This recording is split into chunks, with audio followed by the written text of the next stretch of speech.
ጌታ ከተነሳ በኋላ ያለው ረቡዕ የአልዓዛር መታሰቢያ ነው ስንል ይሄን ይመስላል። እግዚአብሔር መንፈስ ቅዱስ አልዓዛርን ምክንያት አድርጎ በወንጌሉ ይሄን አስተምሮናል። እኛም እያንዳንዳችን በእውነቱ ለሱ ክብር መገለጫ፣ ለወንጌሉ ምክንያት፣ ለዝማሬው ምክንያት አንዳንዶችን ከእሳት ነጥቃችሁ አድኑ፣ ጌታ እንዲያድናቸው ለመዳናቸው ምክንያት እንዲያደርገን አለቃ ገብረሃና ወደቁ አሉ።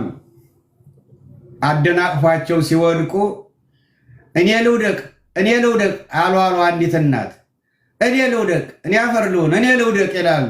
ታይ መጀመሪያ እኔ ልነሳ፣ መጀመሪያ እኔ ልነሳ፣ ቆይ እኔ ልውደቅ ስላሉ ሴትዮዋ መጀመሪያ እኔ ልነሳ። ምን ለማለት ነው? መጀመሪያ እኛ እንነሳ። እኛ ከሞተ ህሊና እንነሳ፣ ከእንቅልፍ እንነሳ፣ ከስንፍና እንቅልፍ እንነሳ፣ ከኃጢአት እንቅልፍ እንነሳ።